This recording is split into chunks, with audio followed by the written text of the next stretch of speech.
आप अपना इंट्रोडक्शन, साथ में एज अ होम्योपैथिक डॉक्टर आपकी जर्नी, और उसके साथ साथ ये मेन स्ट्रीम और क्लासिकल होम्योपैथी का डिफरेंस एक बार बताइए। देखिए, सबसे पहले मेरा नाम डॉक्टर विकास सिंघल है और मैं चंडीगढ़ में अपनी प्रैक्टिस कर रहा हूँ होम्योपैथी की। और जहाँ तक आपने जैसे सवाल किया क्लासिकल होम्योपैथी या ट्रेडिशनल होम्योपैथी जिसको कहा जाए, ये एक एक्चुअल जो सिद्धांत जो डॉक्टर हैनीमैन जो होम्योपैथी के फाउंडर थे, जो उन्होंने दिया था, हम उस सिद्धांत के अकॉर्डिंग जब प्रैक्टिस करते हैं, यानी प्रिंसिपल्स एंड पूरे जो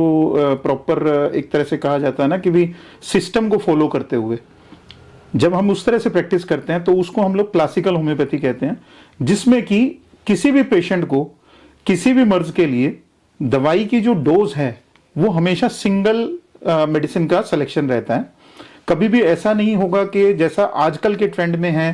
कि मिक्स ऑफ द मेडिसिन, यानी मिक्सचर ऑफ द मेडिसिन। आपने फॉर एग्जांपल किसी को कफ, कोल्ड या कुछ भी, जैसा नॉर्मली हम लोग घर में कह देते हैं कि भाई आज इसको कोल्ड हो गया या फीवर हो गया, तो उसके लिए हम लोग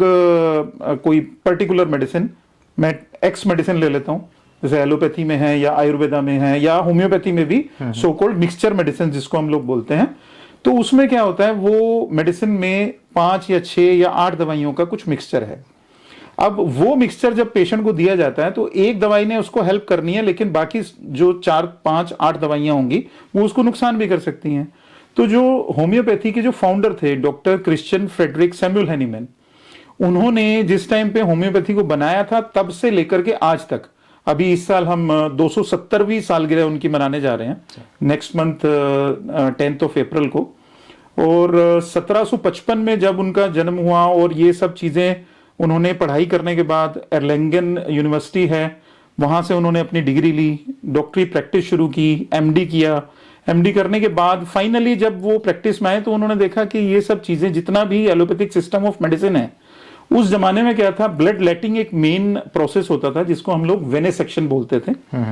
कोई भी प्रॉब्लम है तो ऐसा मान लेते थे कि पेशेंट जो है उसके अंदर गंदा खून इकट्ठा हो गया है, तो ब्लड लेटिंग कर देते थे और उनको बोलते थे कि हम यहां से हमने वेन्स के थ्रू जो है वो गंदा ब्लड निकाल दिया।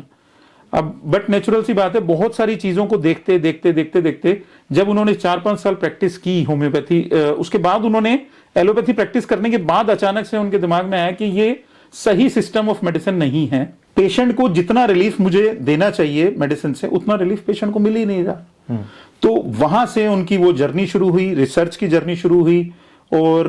तकरीबन 20 साल लगे उनको ये सिस्टम डेवलप करने में। 1790 में जाकर के ये सिस्टम जो है होम्योपैथी, इसके कुछ उन्होंने प्रिंसिपल्स बनाए,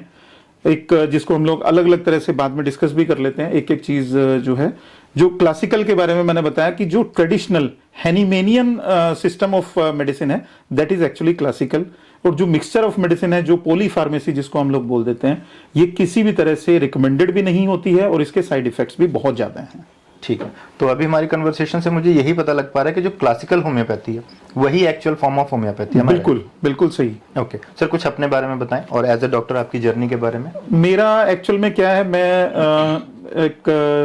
नॉर्मल मिडिल क्लास फैमिली से मैंने जिस टाइम पे सोचा कि मुझे होम्योपैथी पढ़नी है, उससे पहले कुछ माइंडसेट नहीं था कि मुझे कुछ, या ये कह लीजिए कि मुझे ये भी मालूम नहीं था कि होम्योपैथी में डिग्री कोर्स कहाँ से होगा। ठीक है, मतलब इतनी ट्रेडिशनल और इतनी बैकवर्ड एरिया से मैं आता हूँ। और मुझे याद है जिस टाइम पे मैंने डिसीजन मेकिंग की 1993 में, तो मेरी फैमिली में कोई तैयार नहीं था कि आपको डॉक्टर बनना चाहिए। बट क्योंकि हमारी फैमिली में खुद मेरे बड़े भाई का एक केस था ऑस्टियोमाइलाइटिस का, जो कि ठीक हो रहा था उसी दौरान होम्योपैथी से, तो मेरे माइंड में बीएससी पार्ट 1 में मैंने एडमिशन ले लिया। और उसके दौरान मुझे पता लगा कि जो रिजल्ट्स आ रहे हैं मेरे ब्रदर को ऑस्टियोमाइलाइटिस में, वो एलोपैथी से ज्यादा बेटर रिजल्ट्स होम्योपैथी में आ रहे हैं। और एलोपैथिक डॉक्टर जो सो कॉल्ड ऑर्थोपेडिक सर्जन हैं, मैं नाम भी ले सकता हूं, डॉक्टर मुकेश जैन उस जमाने के बड़े मशहूर डॉक्टर थे और आज भी उनका एक हॉस्पिटल है मुजफ्फरनगर में। और मेरे ब्रदर का ट्रीटमेंट चल रहा था वहां से, और उन्होंने लेग जो है अबव नी एम्पुटेशन मेरे ब्रदर के लिए उन्होंने एडवाइस किया था कि ये लात जो है वो पूरी तरह से इनकी लेग गल चुकी है और इसमें हम कुछ नहीं कर सकते।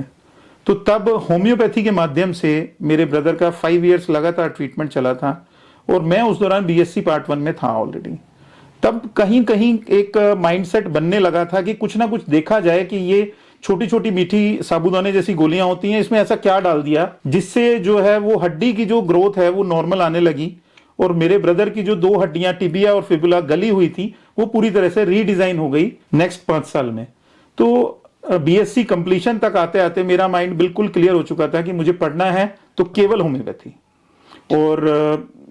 बाई फॉर्चून आप कह सकते हो कि उस जमाने में यूपी में कंबाइंड प्री मेडिकल टेस्ट होता था, तो उस दौरान मेरे को एडमिशन मिली, और एडमिशन मिली और रैंक इतना अच्छा है तो मुझे एडमिशन हो गई मेरी केजीएमसी लखनऊ में एमबीबीएस में फर्स्ट काउंसलिंग में। बट मेरे को क्योंकि होम्योपैथी पढ़ना था तो मैंने केजीएमसी का सीट छोड़ने के बाद